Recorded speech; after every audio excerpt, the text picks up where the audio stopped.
想睡啊？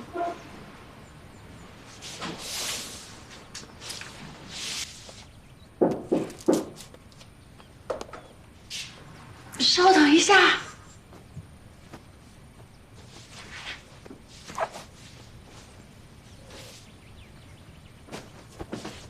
来了，谁呀？你好。啊，你有事儿吗？孩子睡了。可以来一下我房间吗？就在隔壁。好。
请进。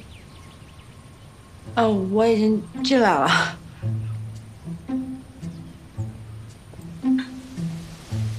麻烦您把门关上好吗？啊。请坐。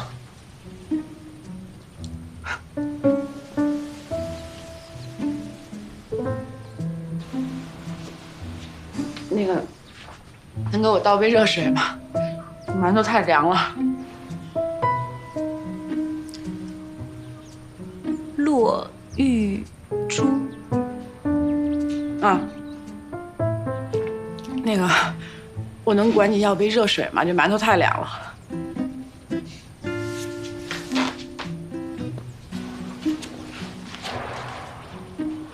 啊，这屋子真讲究哈，真是好。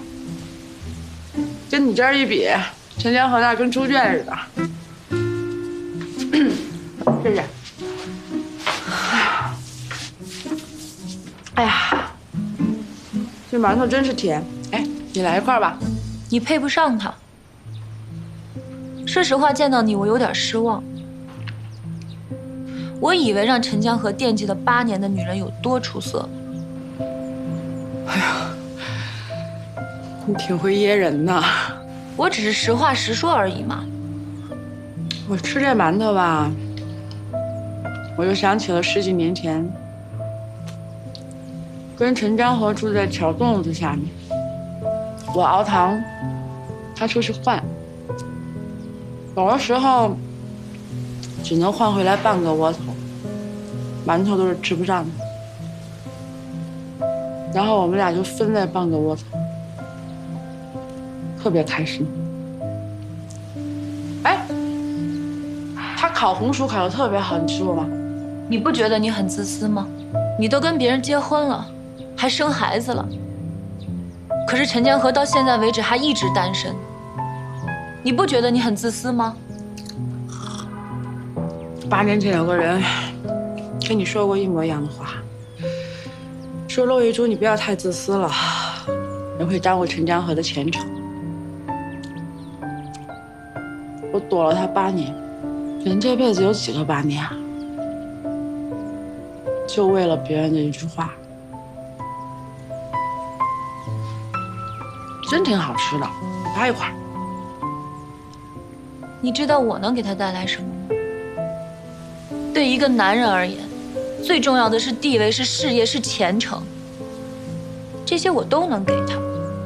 而且在你没来之前，他马上就要接受了。什么东西是最重要的？只有自己才知道。就像我真觉得这馒头甜，而你根本看不上，因为你没有挨饿的经历，没有跟一个人分吃一个馒头的经历。我们俩居然想到一块儿去了，都惦记着一车间的破布头子。那天我弄完那些布，跟我的姐妹们就推着板车，在路上推，就听见后面有2辆拖拉机在追，然后就是他在上面，往前面一堵，他气急败坏的从上面跳下来要跟我打。我一看，那我抄起一根棍子，我上去了。我们俩一对眼，发现是对方，然后他就站那冲我乐。我心里想，你乐个屁呀！我一根棍子给他飞过去。你没看他当时的表情，好玩极了。哦，还有这袜厂，当时我们俩是来提货的，那时候提不到货得给卸。我就跟他讲，我说我们俩呢是厂长的二姑和二姑父。就在这个时候，厂长来了，是个老头。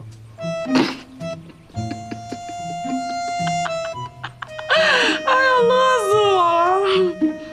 哎，你笑够了吗？笑够了。说完了吗？说是说不完的，要都跟你讲了得3天3夜。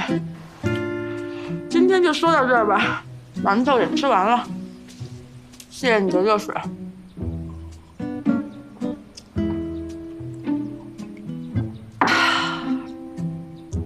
你还有别的话吗？要没有，我得去给江河洗衣服了。我看他那屋子里有个盆堆了好多衣服，估计有1个礼拜没有人管他。哎，你说你们厂里这么多女工，怎么就没有人想着替厂长洗洗衣服？谢谢啊。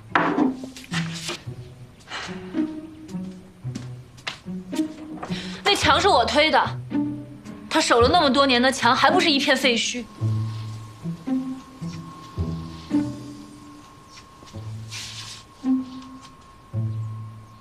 你推的，那还真要谢谢你。要不是他举着那块砖头来找我，我可能还真没勇气回来。他找着那块砖了？啊，一直背在身上呢。你说他傻不傻？人都找到了，一面墙算什么？你踏实喝咖啡，我洗衣服去了。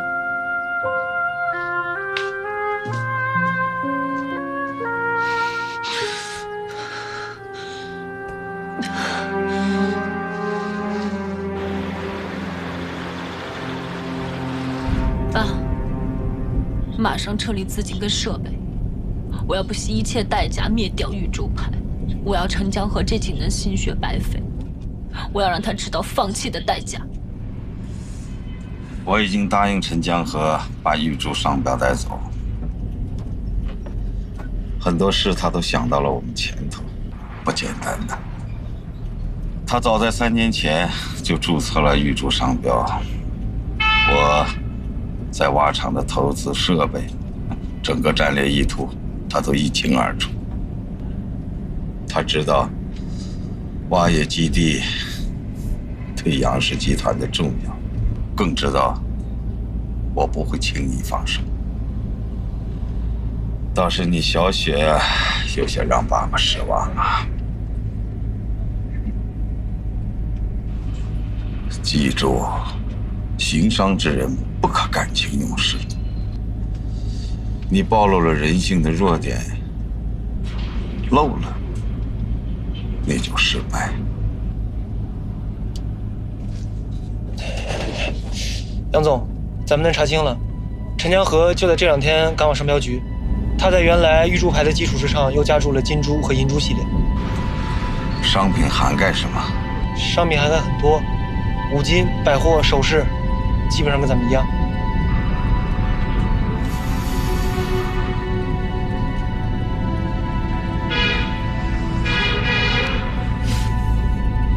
爸爸早晚有走的一天，今后你务必要小心这个人。